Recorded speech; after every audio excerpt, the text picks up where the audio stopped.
Hi and welcome to WWE Girl Talk. I'm Coral. I'm Ashley. And today we're reviewing the Smackdown from the 24th of September. Almost in October. I know, yay! Exciting time. How exciting. I need choked. That's exciting. So excited. We started off Smackdown with Kane. Woo. He was very happy in his little suit again. Cool, Kane. He's so happy now. I'm just... I know. I don't get why he's so positive though. It's New Day. It must have helped him. It was New Day. Kane's like, I'm so excited to be Director of Operations. Yeah, you've been Director of Operations for like a year. Yeah. It's like he's only just realised. I know. Maybe he's only just passed probation. Yeah. Official. No, that's why he's acting out. He's like, I passed probation, I can do what I want. What's this? He's like, everyone here is so talented. I'm so happy to be Director of Operations right now. Kane says tonight there'll be some matches, so he announces some, which is good. I like it when they do that. Yeah. It sets the scene for the evening. But it also makes it relevant if there's a match that doesn't have anything behind it. Like, Yeah. tonight we're going to have this match. Yeah, and it's more like general managery, which is what I think it all misses. Yeah. It misses a general manager. Yeah. Because I feel like when they just have a random match without any explanation behind it, they just appear there. It's like, okay. But instead, like, just a random match, like the other day, like, Ryback versus Bo Dallas. And tonight we're just going to see, like... Two great people have a match. Yeah. It makes sense then. Yeah. Like, you know what I mean? It's just weird just going, here it is. Take it. I don't know. I feel like it just needs a bit of a... Maybe that's why, you know, like we were saying about Ric Flair being a general manager, that's why maybe why I do it at house shows. Yeah, I think so. 'Cause there isn't much to... Well, you can't do much to a storyline there. No. And one, they're trying to sell tickets, so yeah. let's have Ric Flair there to say something. Yeah. Yeah, he announced some good matches, and Seth Rollins interrupts this because he's like, I don't like this. I don't like the situation. It's like, cut the crap, Kane. I was quite confused. Cut the crap, Kane. Cut it. You're not fooling anyone. And then he gets to the ring. You know how he does it? He walks down, and he storms in the ring and waits a bit, and he's like, everyone knows you're the Demon Kane. It's just the way he speaks is like a child. It makes me happy sometimes. Sometimes a bit brave, but then other times it does make me chuckle. Yeah. And then Rollins talks about Night of Champions and the Plug the Network. And then No.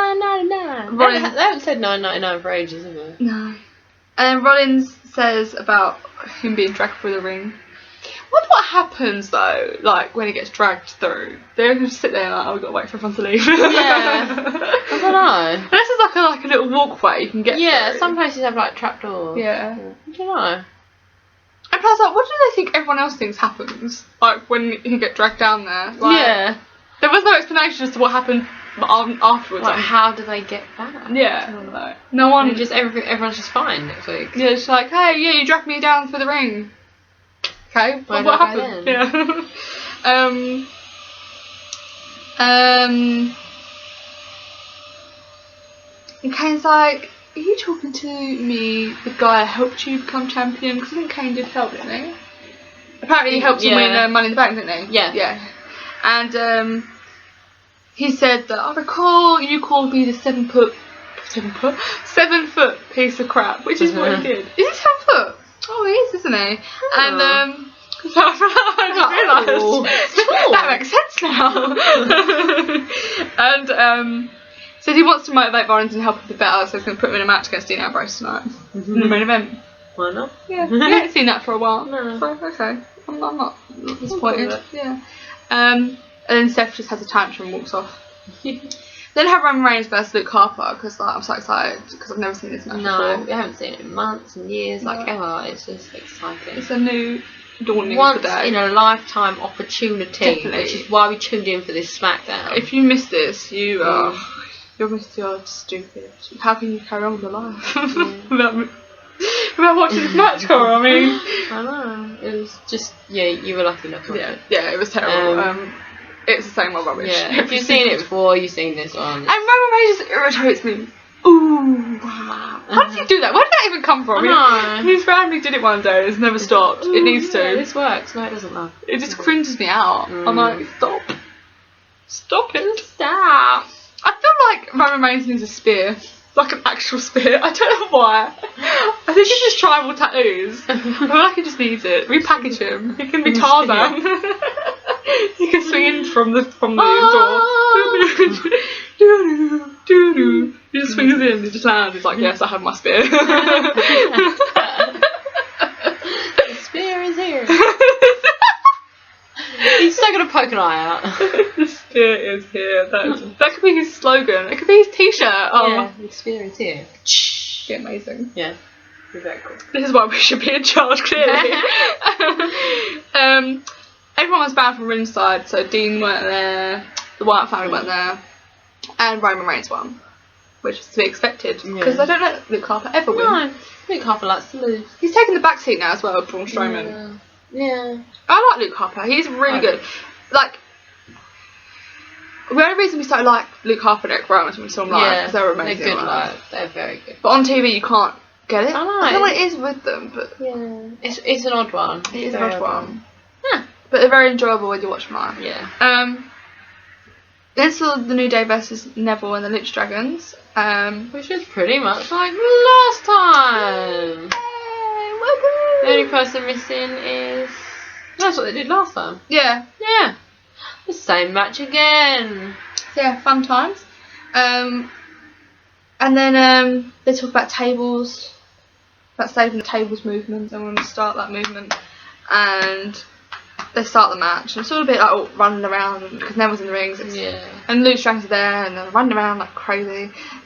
I will never forget the Lucha Dragons because of what happened at SummerSlam. Huh? The one of them just fell off. Oh, right. He just went, I can't do this. I'll never forget the other guy's reaction was just like, what the fuck are you doing? And when I lost my Doris had to come over quick. That is the highlight of my years. We were meant to be doing favourite moments of the year. We've got back to it though. I know, we've got a list, but we haven't. Yeah. There hasn't really been any. No. We probably should recap and write some stuff down. Yeah. Because there are some stuff that I can remember. Yeah. If you can remember it, it's got to be a good moment, right? Yeah. Yeah, anyway, New Day win, obviously, because New Day never lose. No. Which is where it should be, they're tag team champions, Yeah. so I'm not complaining. True. It'd be nice if they became like unbeatable. Yeah. That'd be alright. Like the unstoppable force, the New Day. Oh, the tyranny. That's what you get when you're a New Day. Yeah. You get undefeated, that's it. Yeah. Talking about positivity, we have Cesaro vs. Bo Dallas. Bo Dallas. He just does random things now. Yeah, he does. Well, Cesaro won, so Of course. Bo Dallas is a jobber. What I don't get is Bo Dallas was like the second NXT champion, weren't he, after Seth Rollins, because Seth was the first. And they've literally buried him ever since. I think Neville was the one that took it off of Bo Dallas. Yeah. Yeah. And then it was Neville. Do you know what? I don't really see why Neville got brought up, you know? Well, I was watching online, and they were saying out of all the NXT champions that's been so far, who's the best, and Neville was voted the best. But apparently he had a really strong story when he was champion, which makes sense. Yeah. I think it's because he hasn't got a story, but I don't see much of a personality behind him. I reckon he's got one there, just he hasn't had a chance to show it. Like Cesaro. Yeah. He never had a chance to show it. He's definitely got the wrestling ability. Yeah. I just don't think that's enough for a wrestling entertainment company. Yeah. But I sometimes feel like, do you remember watching Gladiators when you was a kid? Yeah. And you know, you always had the contestant, and they're just happy to be there. They're like, yeah, I tried really hard. Yeah. I feel like Neville is that Gladiators contestant. I do. Yeah, he's always happy to be there, isn't he? Yeah, I feel like Neville is the Gladiators contestant. Well, he does struggle with that cake bit, doesn't he, all the time? He's like, oh, I've got to undo it, shit. Yeah, Gladiator. No, I do like about Neville's entrance, though, is he, like, takes it off, chucks it, and then like, runs underneath it. So it's like, you know, like a Superman, like a superhero, like, take it off and they flash off. Yeah. It looks really good. I wonder how much he had to practice that in his bedroom. Like, 3, 2, 1, oh shit, I'm waiting for that day. I really hope it happens when we sing it. Yeah. It's like, oh shit. Neville down! Gravity remembered my cape, oh no! Yes, sorry, one. That's what we were talking about. Yeah, wasn't memorable. No, it wasn't. It was just a time filler match, really. Yeah. We then had Charlotte, Becky Lynch and Paige, but and they were in the ring. No, I've said that wrong. Charlotte and Becky are in the ring, and Charlotte's like, whoa, and she's talking about how she's the champion, how much she loves it, and thank you, Becky. She's doing her speech again. And Paige comes out and she said that she's never really been a good team player. She never should have said what she did on Monday, and but she still thinks that Becky Lynch is most irrelevant in the Divas Revolution. But that doesn't mean she won't become champion one day. It's like all orcs. And Paige is just like, I just want the recognition for starting the revolution, because technically she kind of did. It was definitely a man, obviously. Yeah, I mean she. But like, they'd already kind of started it before she came back, but she kicked off the storyline. yeah, that's what I mean. Technically. Then Natalia comes out and she says she's happy about the new generation of divas that have come into the WWE. They're better than what there was. You're like, Natalia is sounding like I'm the mother. Not just mother, but also the old one on the shelf. That's what I don't like. Like the experience of it. She's not that experienced. That's what I was talking about on our other review. Yeah. They're making her too much of a mum, that it's like you're pushing it too much. Like she's going to retire soon. Yeah. Like, no.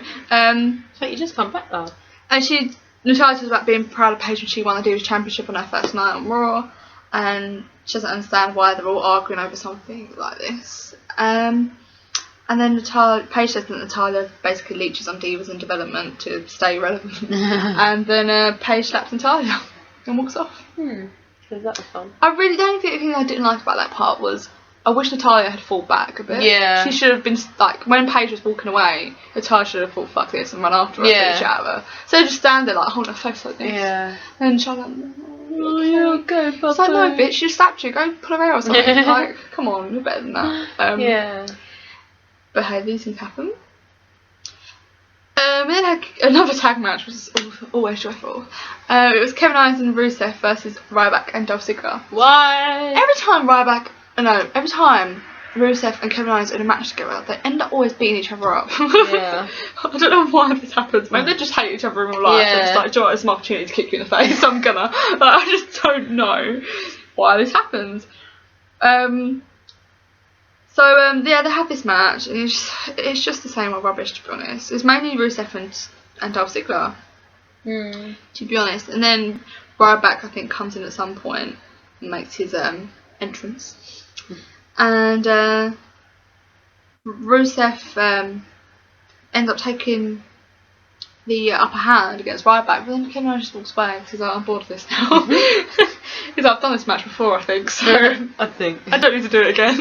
And because he walks away, poor Rusev's still left on his own to deal with it. All by myself. Yeah.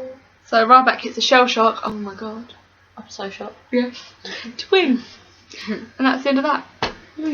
I'm glad I watched that match. Like I said, you can't miss them. Can't. No. Then we have Dudley Boyz backstage. He's talking about how he's sick of Xavier Woods and his trombone. Personally, I love the trombone. We're all loving it. I love the trombone. And Renee Young comes along for some reason. She asks them their thoughts about the upcoming match at Madison Square Garden, because they got a tag match. Because that's so fucking relevant. Yeah. And he said, I know that you're a fan of the New Day, Renee. But we don't like them. And that the universe don't care about saving tables or being champions. And they just said they're going to win their 10th championships. And it's not about tables. It's not all about tables. It's not all about tables. It's about championships, which are kind of right. Yeah. It is about championships at the end of the day. And then primetime players come along. And we respect you. I respect you. I respect you. It's called the John Cena effect. Yeah. And just respect everyone. I just respect you all.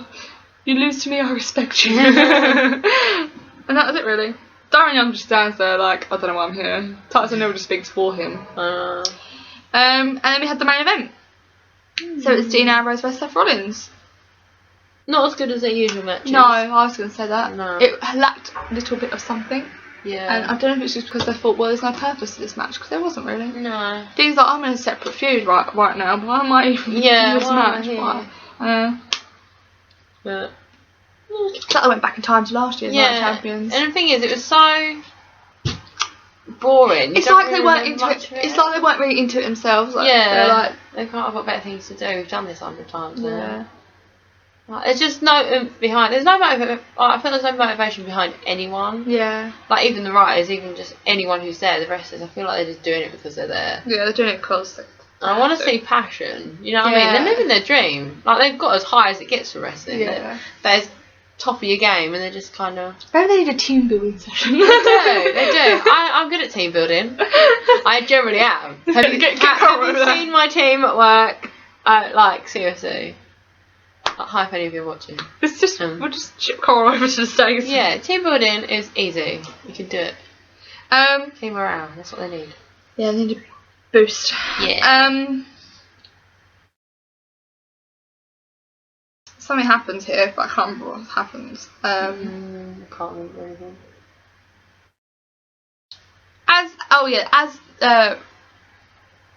As Dean Ambrose goes to the Dirty Deeds, Rollins counters when fire goes off, and it distracts Rollins completely, and Ambrose rolls up Rollins to pit to win because the fire went off, and Rollins literally shot himself. And Rollins starts looking around for Kane. He don't care. He's just lost the match. He's like, "Where's Kane? Where's Kane?" Where is he? And corporate Kane laughing backstage on the screen. Oh yeah. And then basically Rollins is asking where Kane is. And then he just basically says that he defeats everyone, he hurts them really bad. Look what I did to Sting and Night of Champions, which he didn't really do anything to. He's an underage man. He can injure him quite easily. And then he said Kane can play games, but in the day he's still heavyweight champion. And that was the end of Smackdown. It was kind of a bit of an anticlimax because fire went off. You're like, oh yeah, Kane's going to come out and do something interesting. And he didn't. And Seth just had a brat moment and that was it. Yeah, I think they don't utilise Smackdown enough in my opinion. They just kind of do it for the sake of doing it and then get to Raw. Yeah, I know like obviously not as many people watch Smackdown, but they're losing viewers on Raw. What they need to do, it's a two-part thing, they're not separate shows anymore. Oh, yeah. There needs to be enough continuity for people to watch Raw and go, oh, I need to watch Smackdown. Yeah. And that's the problem. They need to want to watch Smackdown because they can't miss anything out that goes on. Yeah. Nothing major goes on Smackdown. So then they're like, oh, no point watching it because it's going to be the same thing on Raw, so... Yeah. So I feel like we just need to take over and just start writing. Yeah. We'll get our own wrestling company and just do it to the top, yeah. Well, what should we rate the Smackdown? 2? Yeah, 2. Good. 2. Don't forget to like, share, subscribe. Retweet your tumble. Follow us, sub us, comment below. Share us, like us, goodbye.